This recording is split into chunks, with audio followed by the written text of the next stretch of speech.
Pai nosso que estás nos céus, nós te agradecemos, Senhor, porque podemos nos reunir e podemos te adorar. Podemos, Senhor, expressar palavras que engrandecem o teu nome. Podemos usar a nossa voz para cantar, para dar louvor. E podemos assim, de fato, mostrar ao mundo, Senhor, quem és tu. Mas muito mais do que palavras, ó Pai, é manifestar pelas nossas vidas. Nos ajuda, Senhor. Instrui os nossos passos, as nossas atitudes. Mesmo que isso fira os nossos amigos, fira os sentimentos das pessoas, mas que isto não fira, Senhor, não fira os teus preceitos. Que isto, ó Pai, não fira a tua vontade. Nós podemos cair, Senhor, e levantar, mas e aquele que cai na tua ira, porque transgride a tua lei, os teus mandamentos? Nós não queremos isto, Senhor, não queremos cair na tua ira. É o nosso temor, Senhor. Por isso clamamos pela tua misericórdia.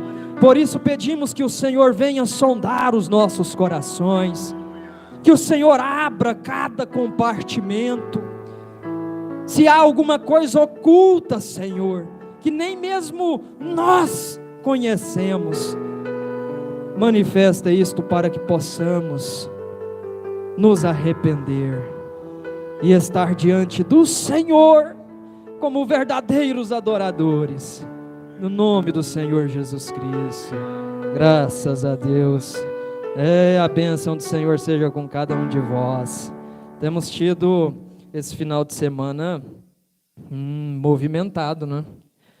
Ontem estávamos lá na cidade de Bela Vista e fazendo aquela festa, e damos graças a Deus porque esse sistema está disponível para que possamos transmitir.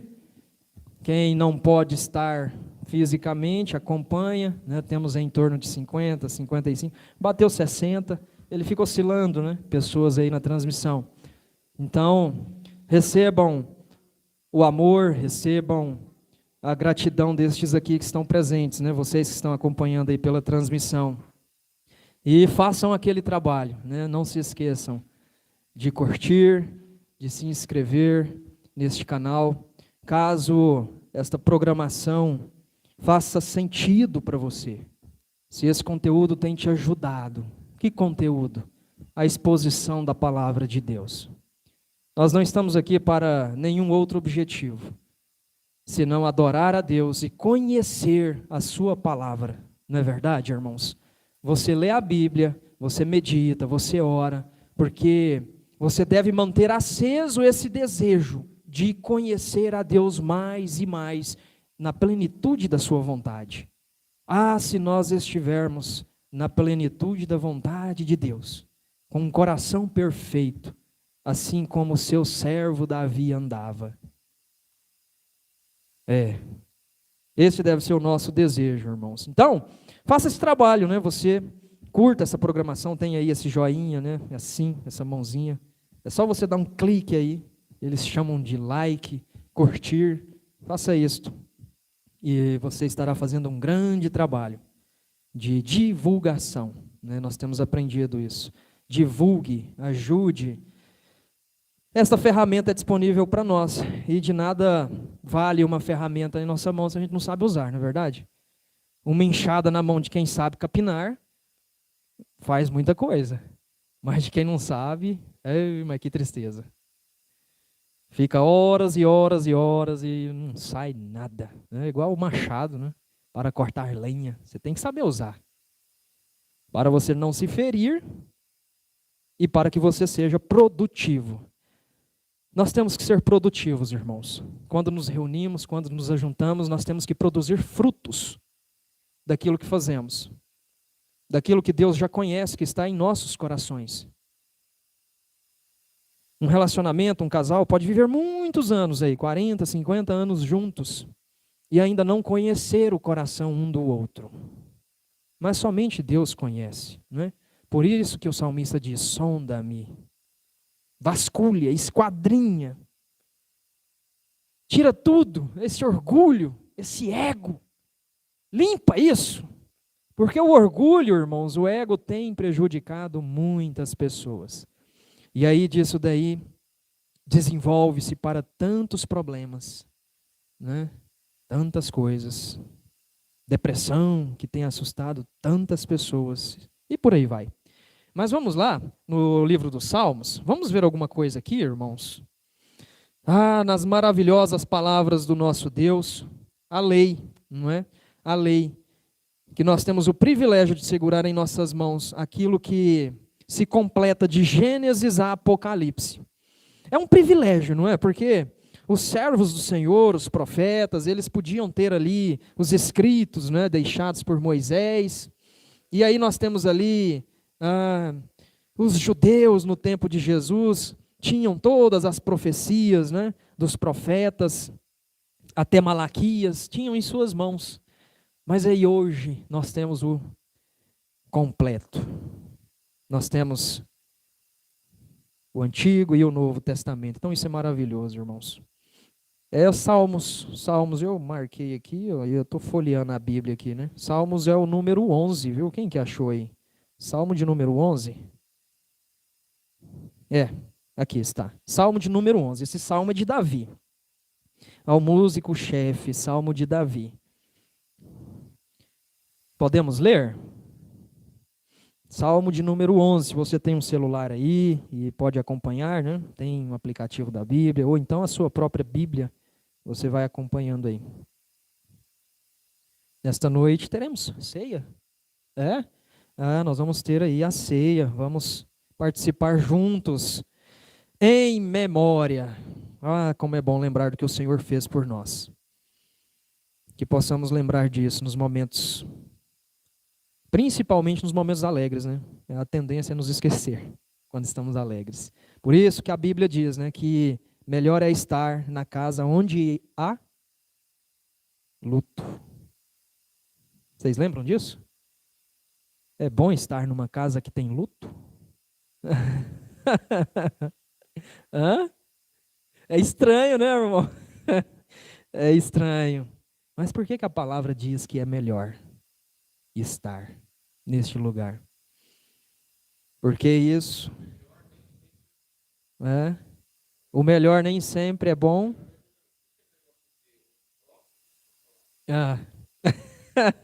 Vamos definir então o que é melhor, né?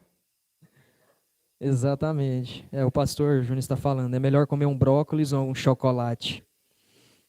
Chocolate, aí você pensa no creme de avelã. Tem, não, irmão Iris. Mas, irmãos, as pessoas estão perdendo a capacidade de meditar, de interpretar. Vocês sabiam disso? Nós vivemos em uma era pós-modernidade, não é mais modernidade, é pós. Modernidade já passou, nós vamos ver isso. Mas as pessoas estão perdendo neste tempo a capacidade de meditar, de refletir. Né?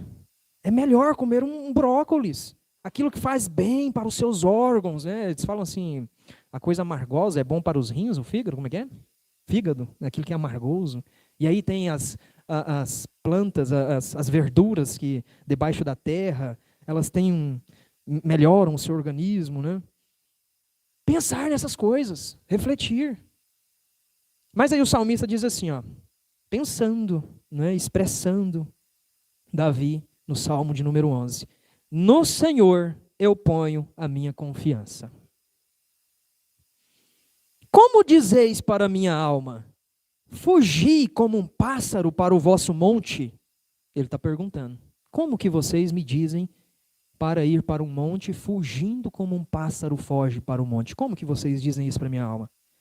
Verso 2. Porque eis que os perversos curvam o seu arco, eles deixam a sua flecha pronta sobre a corda, para que eles possam secretamente atirar nos retos de coração. Se os fundamentos forem destruídos, o que pode fazer o justo? O Senhor está no seu santo templo, o trono do Senhor está no céu. Os seus olhos contemplam e as suas pálpebras provam os filhos dos homens. Verso 5. O Senhor prova o justo, porém ao perverso e aquele que ama a violência odeia a sua alma. Sobre os perversos, ele fará chover laços, fogo, enxofre e uma horrível tempestade. Isto será a porção do seu copo. Porque o justo Senhor ama a justiça. O seu semblante contempla os retos. Amém? 7 versículos, né? Um salmo curto, mas que é profundo. A gente pensa assim, irmãos. A terra, ela sofre abalos que vêm de forma externa e também de forma interna, né? Diariamente, meteoros, meteoritos, sujeiras que estão na atmosfera caem na terra. Nós não vemos, não podemos ver, mas diariamente acontece. E temos esta barreira que nos protege, né? Esta barreira da atmosfera. Mas acontece eventos internos, terremotos, abalos que estremecem a terra. Está acontecendo agora na Argentina, sendo sentida ali em São Paulo. Tivemos um em fevereiro, na Turquia, quem se lembra? Um terremoto grande, deixou milhares de mortos. Veja, que isto, quando acontece, deixa estragos por onde passa. Furacões, quando não, tsunamis, né? Ondas gigantes que invadem os litorais. Abalos. E a população fica amedrontada. Mas o que Davi está dizendo aqui, irmãos? Se os fundamentos forem destruídos. Nós estamos de fato vivendo neste tempo presente, irmãos, um terremoto em nossa sociedade. Coisas que têm abalado os nossos valores, os nossos princípios. Aquilo que nós trazemos, que foi ensinado pelos nossos pais, que foram ensinados pelos pais dos nossos pais, que aprenderam da Bíblia. Princípios, vamos pensar, né? Princípios até morais, éticos, né? Não vamos dizer os valores que nós aprendemos de Cristo. Mas têm sido abalados. Uma inversão de valores. Vocês já ouviram isso, né? Uma inversão de valores. Sabe por quê? Porque você pensa assim, como que uma pessoa hoje tem a capacidade de mentir, de proferir uma mentira, sabendo que a palavra de Deus nos mostra quem é o pai da mentira, né? As pessoas não pensam nisso. Quando mentem, estão assumindo o papel de filhos do pai da mentira. Né? Aí foi o exemplo do bigode, né? A palavra tinha poder, ela não deixou de ter poder. Não deixou. Mas é esta inversão de valores, né? As pessoas não querem mais saber daquilo que é verdade, até porque elas não querem nem discutir mais o conceito do que é a verdade. Antigamente sentava-se, irmãos, isso porque nós temos quem nos conta, quem viveu na época, testemunhas oculares. As pessoas sentavam e discutiam o que era verdade, o que era mentira, o que era falso, o que era verdadeiro. Mas hoje elas não querem mais saber disto. Elas querem saber daquilo que convém. Daquilo que eu posso fazer. E não saber, não discutir mais aquilo que é verdade. Por que nós estamos pensando nisso, né? E aí você passa uma visão assim. Nós lemos aqui, né? Que os olhos do Senhor estão contemplando. Eu creio nisto. Eu ponho o meu coração naquilo que eu leio na palavra de Deus. Os olhos do Senhor estão contemplando as coisas. E aí você vê o que acontece em nossa nação, onde eles praticam a injustiça, e como se não fosse ruim praticar injustiças, ainda querem tornar o injusto justo. Proferem mentiras, e como se não fosse demais mentir, querem tornar a mentira em verdade. Imoralidades, e querem fazer do que é imoral uma conduta ética. Vamos pensar nisso. Existem 3 classes que deveriam nos dar exemplos. Vejam só, 3 classes que deveriam ser exemplos de ética, de nos dar testemunho, de ser referências para nós. Olha, irmãos, se nós não nos posicionarmos, de fato, em falar aquilo que está escrito, que Deus já nos deixou, porque muitos estão usando este livro, mas não estão dizendo o que está escrito nele. Por quê? Porque não é o que as pessoas querem ouvir, porque fere os sentimentos, as emoções das pessoas.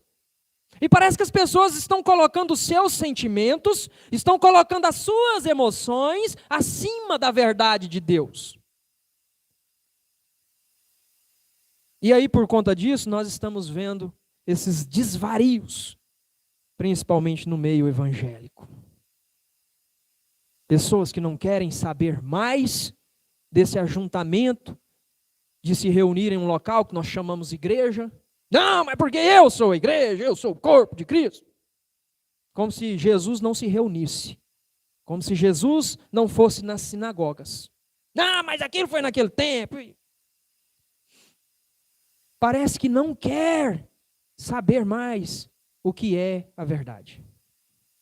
Mas aquilo que convém. Aí por isso nós temos pregadores que estão pregando aquilo que o povo quer ouvir. Não importa se é mentira, não importa se está escrito, se não está. Ah, isso é relativo. Ah, isso é relativo. Matar é relativo. Estão relativizando as coisas. O que é isso? É tornar comum. Ah, se todo mundo está fazendo, eu vou fazer também. Todo mundo está fazendo. Não vou ser aqui o diferente para fazer o certo. Por que eu estou dizendo isso, irmãos? Porque os fundamentos estão sendo destruídos. Por que Davi disse isso lá naquela época? E quando os fundamentos são destruídos, o que pode fazer o justo? O que um justo, vamos pensar assim num cidadão, né? Que ele cumpre os seus deveres de cidadão civil, brasileiro. Ele vive a sua vida em sociedade cumprindo os preceitos que foram estabelecidos por leis e pela Constituição do país. Não é verdade? A Constituição, a nação, todo o governo, ele não é soberano porque ele tem uma Constituição e tem leis. E há de considerarmos que aquele que cumpre esses preceitos, estas leis, ele é um cidadão de bem, não é mesmo? Nós procuramos cumprir os nossos direitos civis. Paulo fez isso. Jesus fez isso, gente. Dai a César o que é de César. E a Deus o que é de Deus. Quando os fundamentos são destruídos, o que pode fazer o justo? Ele está cumprindo a lei. Mas e quando aqueles que detêm o poder da lei não cumprem a lei? O que o justo pode fazer? O que pode fazer o justo? Aí eu disse, né, das 3 classes que deveriam ser referências para nós. Quais são essas 3 classes? E aí você medita nisso, né? Os políticos, a polícia, não é?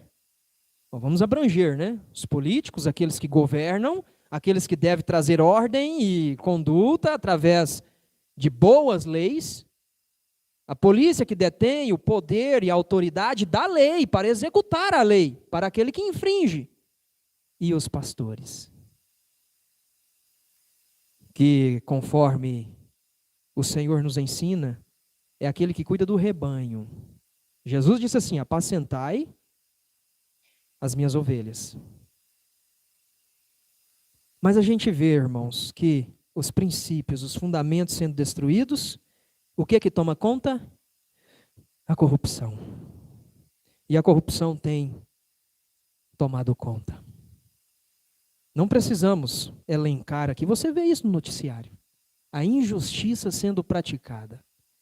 Aquilo que deveria ser seguido, não é seguido. E quanto mais se pratica, torna-se comum. E a sociedade fica frágil diante disso. E aí você pensa nos filhos que estão crescendo. E aí você vê assim, né? Parece que cometer crimes compensa. Porque aquele que comete crimes não é condenado, fica impune. E mesmo que seja condenado, né? O que nós vemos acontecer? É acusado, existem provas, mas ele volta ao poder. Compensa. Isso é relativo. Isso é perigoso, irmãos.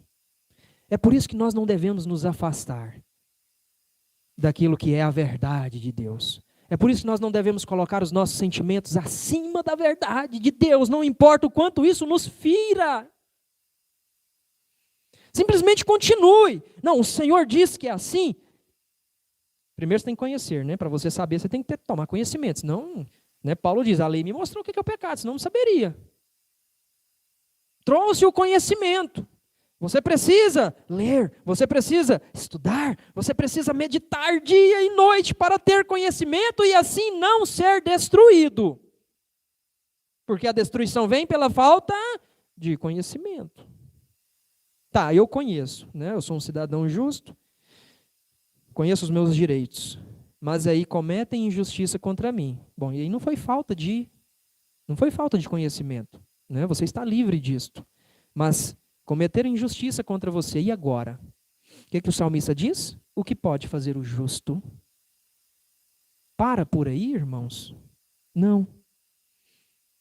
Porque na mesma toada que a gente vê os versos 2 e os versos 3, você está com a sua Bíblia? Acompanha. Os versos 2 e o verso 3 do Salmo de número 11. Nós estamos vendo aqui uma cena. É uma cena sombria do que acontece com a vida do justo, com a vida daquele que teme a Deus e quer seguir os mandamentos de Deus. É uma cena sombria. O que ele diz? Os perversos curvam o seu arco e eles deixam a sua flecha pronta sobre a corda. O que é isso, gente? O inimigo ele está pronto para atacar. A ameaça, ela está à vista. A flecha já está apontada. Ele não disse assim, cuidado que eu vou te pegar. Não, já está apontada. O inimigo está pronto para que eles possam secretamente atirar nos retos de coração. O inimigo está pronto para atacar, né? Ele está bramando como um leão ao nosso redor, né? E se não bastasse isso, o que ele faz? Ele ainda faz isso às ocultas. Ele faz isso secretamente, às escondidas. Através do engano. Ele precisa enganar, precisa mentir, para que o seu ataque seja mortal. Bom, vamos entender uma coisa aqui, irmãos? Tá bem, por que Davi estava dizendo isso, né? Seus fundamentos foram destruídos. Por que os amigos de Davi, irmãos, isso aqui foram conselhos dos amigos de Davi. Davi, foge como um pássaro para os montes. Davi estava sendo perseguido por quem? Quem que mais perseguiu Davi? Vamos ver, vocês lembram? Quem mais perseguiu Davi? Hein, gente? Saul perseguiu Davi nas cidades. Saul perseguiu Davi nos desertos, pelos campos. Saul ficou meses e meses perseguindo Davi, gente. E aí, quando tinha uma guerra lá, que os filisteus, né, iam atacar Israel, Saul ia lá para defender, mas ele voltava para continuar perseguindo Davi, gente. E quem era Saul? Ele era o rei. E o rei é o soberano, não é? O rei é a lei. O rei é o poder. A quem que Saul tinha que dar a resposta de alguma coisa? Vamos pensar. A quem que ele tinha que responder? A ninguém. Ele era o rei. Mas o que Saul fez? Por causa da ira que invadiu o seu coração. Ele oprimiu, ele perseguiu e ele matou. E só não matou Davi porque Deus esteve com ele. O que Saul fez? 1 Samuel. Quando Davi estava fugindo, aí vocês vão lembrar, né? Davi, ele se refugiou ali em um templo, e um sacerdote acolheu Davi, porque Davi era muito conhecido naquela época, né? As mulheres cantavam louvores e músicas com o nome de Davi. E Davi era famoso, era um guerreiro de Saul. Só que o sacerdote não sabia o que estava acontecendo. Nem Jonatas, por um tempo, não soube, até que ele descobriu que o pai estava perseguindo Davi e queria matar Davi, né? Mas aqui, em 1 Samuel, primeiro livro de Samuel 22, aí Davi fugindo, ele não tinha espada, ele não tinha alimento, aí ele foi no templo e o sacerdote acolheu ele, e aí Davi perguntou assim, olha, não tem nada o que comer? Ah, Davi, tem aqui os pães, né? Vocês lembram? Tem aqui os pães sagrados. Davi comeu. Jesus até faz menção disso, né? Não tem aí uma espada? Tem, a espada de Golias.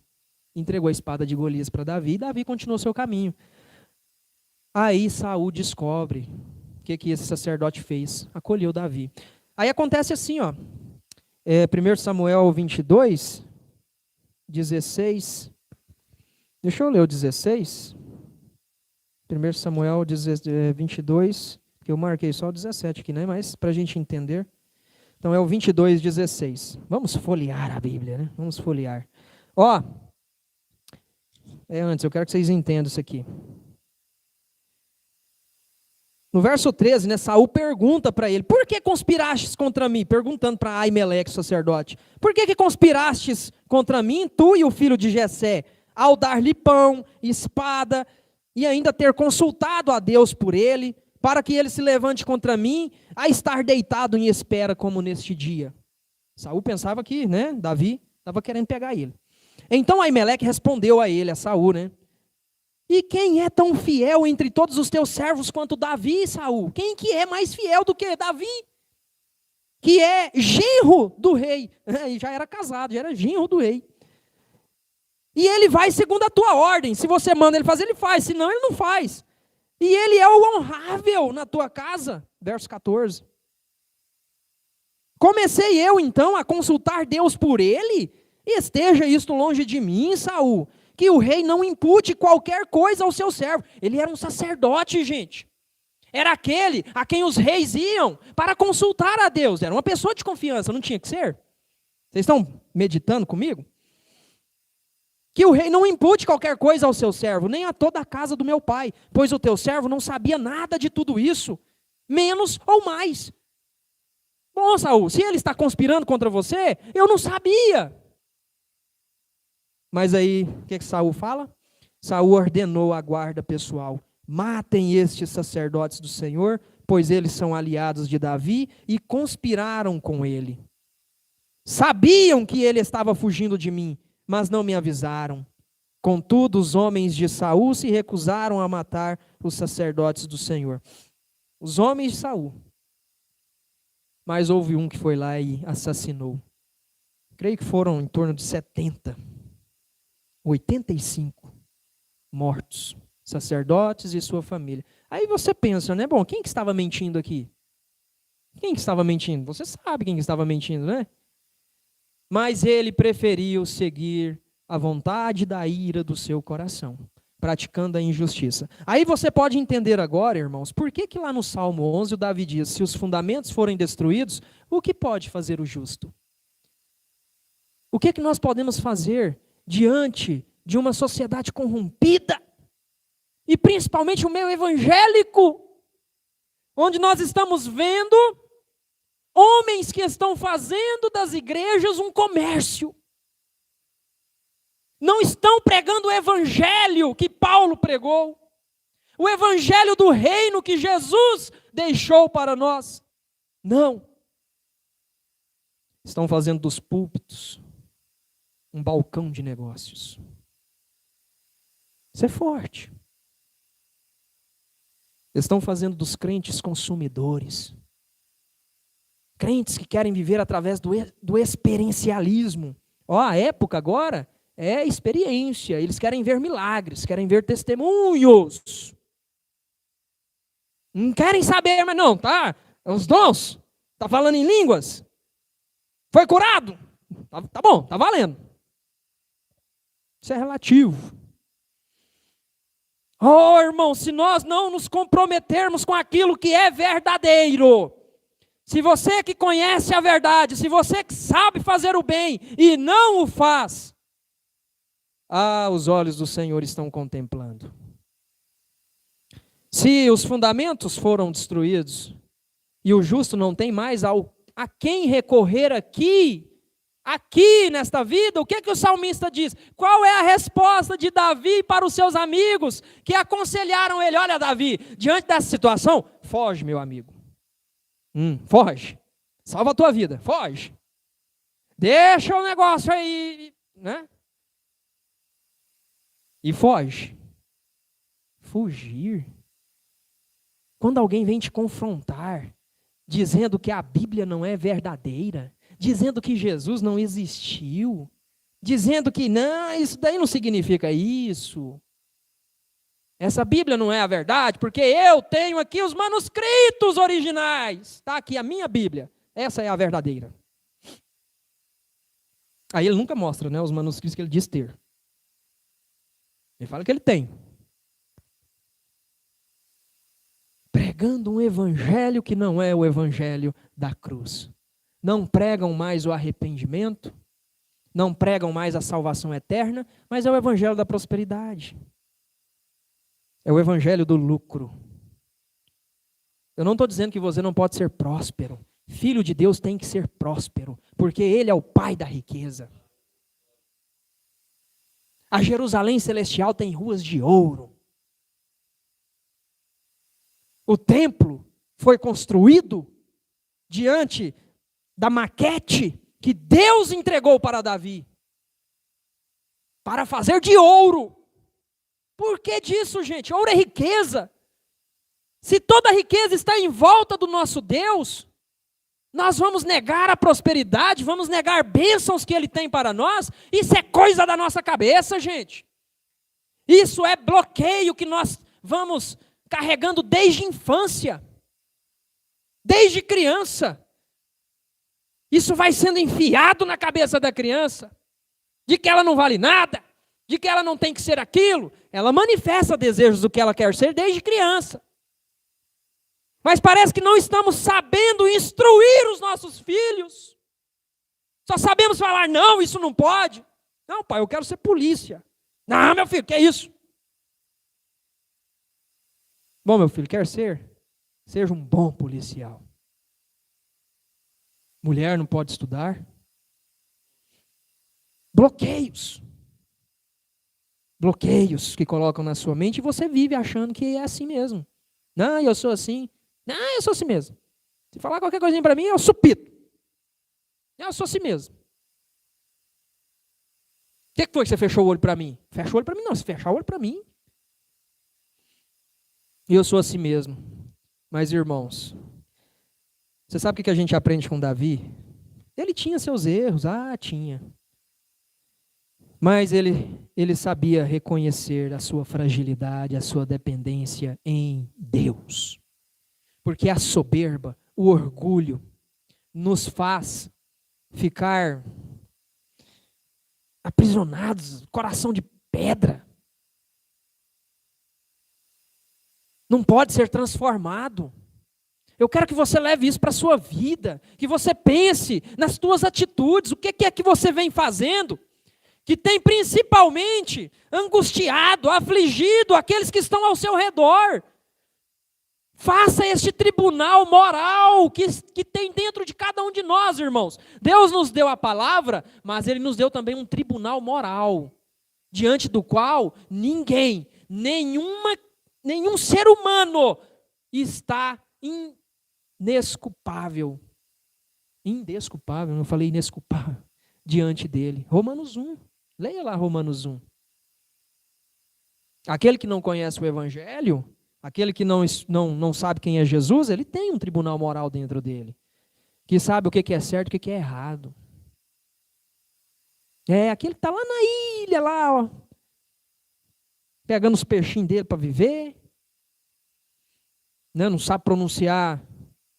É igual o Senhor falou, né, falou para Jonas. O que Deus falou para Jonas? Olha, Jonas, eu quero dar minha misericórdia para o povo de Nínive, os ninivitas, um povo que não sabe nem diferenciar a esquerda da direita. E você está aí negando a palavra de arrependimento para eles? Mas ele tem um tribunal dentro dele. E aí quando você infringe, né, esses princípios, você não ficará fora daquele tribunal do Senhor. Nós sabemos, irmãos, que haveremos de estar diante de um tribunal. O Senhor, Ele há de trazer o seu juízo. O que o salmista falou? Sobre os perversos Ele fará chover laços, fogo e enxofre. Aí quando você pensa assim, fogo e enxofre, você lembra de quê? Fogo e enxofre fará chover laços. Chover, fogo, enxofre. O que você lembra? De qual cidade você lembra? Sodoma e Gomorra. Uma alusão, né? Você pode pensar assim, nossa, mas o que aconteceu com Sodoma e Gomorra? Que até hoje eles não sabem nem qual foi o lugar certo da cidade, não conseguem descobrir. Eles apontam, não, nós podemos ver aqui, né, arqueologia, nós temos aqui os sedimentos, e tem aqui sinais de queimadura, né, e aí eles olham assim o nível, o acentuado assim, né, do fogo, assim, não, aqui é porque veio de cima, mas não sabem dizer se realmente foi ali. Mas está aqui. Sodoma e Gomorra foi deixado como exemplo para nós na Bíblia, irmãos. Exemplo do juízo de Deus.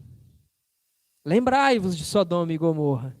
Por quê, irmãos? Porque o Senhor, Ele abomina aquele que é perverso. Deus abomina. E Ele está com seus olhos diante dele, daquele que pratica injustiça. Bom, tudo bem, mas e aí? O que pode fazer o justo? Nós temos que responder isso, para então termos a nossa comunhão. O que pode fazer o justo? Quem já sabe da resposta? Nós lemos aqui. Nós lemos aqui. Como que Davi respondeu para os seus amigos diante de um conselho de fugir? Fuja da tentação, irmãos. Como José fugiu. Fuja da tentação. Mas daquilo que afronta a Deus, do engano, da mentira, deste evangelho que não é o evangelho da cruz, não fuja disto. Não venda a sua fé por nada. Tenha compromisso com aquilo que é verdadeiro. Sabe o que isso significa? Que você vai afrontar amigos, você vai afrontar parentes, família. Você pode ficar até sozinho. mas você não abandona a verdade. A verdade que eu digo é a palavra de Deus. Porque hoje, irmãos, neste tempo que vivemos, eu falei do pós-modernismo, né? A modernidade já passou, terminou lá em 89, com a queda do Muro de Berlim. Vocês sabiam disso? Começou em 1700, com a Revolução Francesa. Aquilo era modernidade, pensamento revolucionário, liberdade, fraternidade, igualdade. Revolução Francesa. Mas isso terminou com a queda do Muro de Berlim. Alemanha separava o Ocidente do Oriente, né? Está na história. O que nós vivemos agora? Este pós-modernidade. Isso significa, irmãos, que as pessoas agora, elas estão parecendo assim, ó, parece que elas estão vivendo como no tempo dos juízes lá em Israel. Cada um faz o que acha que tem que fazer. Cada um tem o seu conceito de ética, cada um tem o seu conceito de moral, cada um tem o seu conceito de verdade. E se você vier falar alguma coisa, você não tem direito? Não é assim? Esse é o movimento que nós estamos vivendo hoje. Essa pós-modernidade. Não querem saber mais da verdade absoluta. Bom, o que pode fazer o justo? Davi dá a resposta para eles. Olha, meus amigos, eu não estou olhando. Davi, né? Vamos pensar assim, Davi conversando com eles, dando a resposta para eles. Olha, eu não estou olhando para os fundamentos que estão sendo destruídos aqui nessa terra. Eu não estou olhando para o que o rei está fazendo, para o que a lei do país está fazendo. Eu não estou olhando para o que estão fazendo nas igrejas, com o evangelho, deturpando e pregando outro evangelho. Eu não estou olhando isso, mas eu estou olhando para o Senhor. Irmãos, é muito simples. No Senhor eu ponho a minha confiança. É isso, gente. Aqui embaixo eu não tenho mais recursos, mas eu não vou olhar mais para a destruição que está debaixo dos meus pés. Agora eu vou olhar para o trono do Senhor, porque aquele não está destruído. Ele dá a resposta, gente. O Senhor está no seu santo templo, o trono do Senhor está no céu, e ele não foi abalado pela corrupção do homem, pela injustiça do homem. Ele está lá, contemplando os justos e os ímpios. Por isso, a minha confiança está nele. Quando vier a aflição, quando vier o problema, faça isso.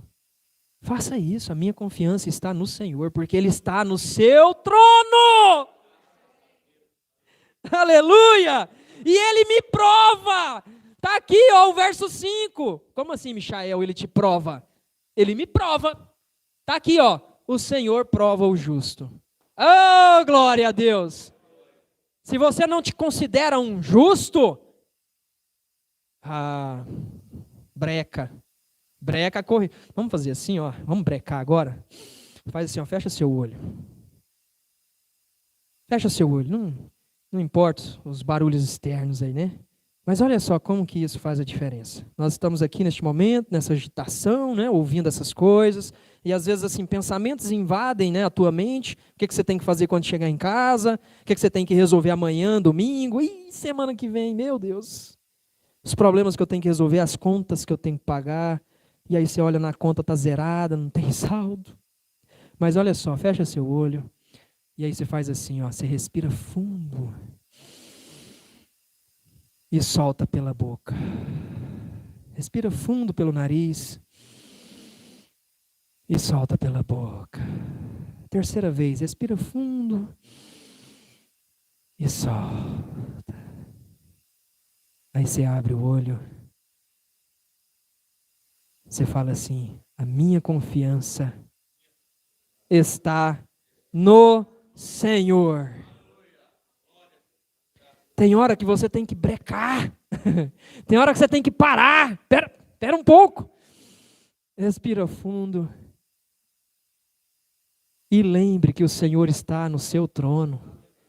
E o Senhor está contemplando os justos e os injustos. Ele não vai sair desse salmo, não? Ele faz chover fogo e enxofre e uma horrível tempestade. E é a porção do seu copo. É a porção do cálice daquele que pratica a injustiça. Porque o justo Senhor ama a justiça, o seu semblante contempla os retos. Oh, glória a Deus! Eu penso, irmãos, que nós estamos aqui hoje, depois de tudo que passamos. Amigos que eram grandes amigos, que fez parte da nossa infância, da nossa juventude, estão lá atrás. E hoje nós estamos, neste momento, ouvindo estas coisas, pensando, refletindo, interpretando. É interpretar. Deixa eu dar só um exemplo para vocês. Quanta falta de sabedoria, de conhecimento. Às vezes você solta lá um vídeo, estou dizendo lá no canal, né? Às vezes você solta um vídeo lá falando, ô gente, como é bom nos reunirmos na igreja. Vocês vão lembrar disso. Como é bom nos reunirmos na igreja, participar de um culto, estarmos aqui juntos. E aí você pensa assim, aqueles que falam que não precisa de ir na igreja, ir à igreja, aqueles que pregam isso, esses pseudocientistas, isso faz parte da pós-modernidade. Esses escritores que estão escrevendo livros aí, né, e estão proferindo as suas ideias. Não precisa ir à igreja. Está lá no canal, tem um vídeo assim. Aí está lá o pregador dizendo, como é bom nos reunir. Aí esses que estão dizendo aí, vamos ver se eles conseguem parar 1h30, que é o tempo que a gente geralmente leva para um culto desse. Vamos ver o que eles estão fazendo em 1h30. E vamos ver qual é o fruto que eles estão dando. Qual é o fruto que está saindo disso, desse comportamento, né? Disso que você resolve, dessa vida que você resolveu viver. Aí me chega um lá para dizer assim, ele só quer o seu dízimo, só quer o seu dinheiro, é por isso que está falando para você ir na igreja. Em nenhum momento do vídeo foi falado isso. Eu estou dando esse exemplo para que a gente possa pensar e ver como as pessoas não estão tendo a capacidade de interpretar o que vê. Se até quando a gente lê, a gente tem que pedir a unção de Deus, a gente tem que pedir que o Espírito Santo de Deus esteja conosco, para Ele nos mostrar o que realmente está escrito, porque foi Ele que escreveu. E eu creio que Ele está comigo, eu creio que o Espírito Santo está no meio do seu povo, porque Jesus enviou o Consolador. Por isso eu peço, quando eu vou ler, que Ele me mostre, que Ele me ajude a ver. Se é difícil, irmãos, fazer isso, imagina quando você está vendo com seus olhos, ouvindo alguém explicar alguma coisa, a pessoa não tem a capacidade de entender. Mas é isso. Os fundamentos foram destruídos, os valores foram invertidos. Mas o Senhor ama a justiça e contempla, o seu semblante contempla os retos. Nós vamos tomar agora da comunhão, nós vamos tomar do vinho, nós vamos tomar do pão. Sabe qual que é a recompensa do justo? Não é que quanto mais injustiças, mais perversidades, mais corrupção tenha, e você deixa ser influenciado por isso, todo mundo está fazendo, eu vou fazer também. Não, mas quanto mais você persevera, quanto mais você resiste, sabe qual é a nossa recompensa? É o semblante do Senhor diante das nossas faces, contemplando as nossas vidas. O que mais você quer? Que mais? As bênçãos, né, pastor Júnior? O senhor tem nos ensinado. As bênçãos através da palavra de Deus. É só ler. É só ler. A gente fala alguma coisa que não está escrito? A gente faz o possível para deixar referência. Vez ou outra a gente cita alguma coisa, não lembra a referência, esquece de citar a referência para você ir pesquisar depois. Deixar o Espírito bereano tomar conta de você. Para ir nas Escrituras. E aí nós temos aprendido que as bênçãos estão nos perseguindo. Isso é pouco. Isso é pouco, gente. Não é bênção assim, mas não tem dinheiro. Calma. Mas e quando você se depara com uma situação de mentira e você não suporta, você sai de perto?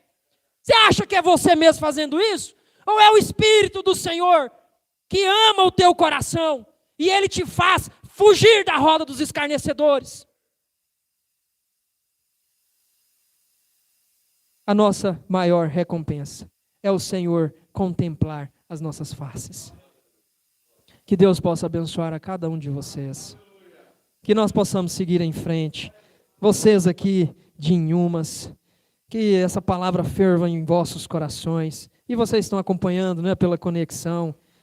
Como o Senhor, como nós desejamos que o Senhor abençoe a cada um de vocês, viu? É como uma irmã disse, é tão ruim estar aqui na cidade, não poder reunir, não poder ver vocês. É tão ruim, né? Que o Senhor Jesus Cristo abençoe a todos vocês. Vamos lembrar daquele momento da morte do nosso Senhor que aconteceu para pagar o preço que era impagável para um mortal. Mas além disso, ele ressuscitou. Ele morreu, mas ele ressuscitou ao terceiro dia. Aleluia. Vamos nos reunir, vamos participar desta ceia.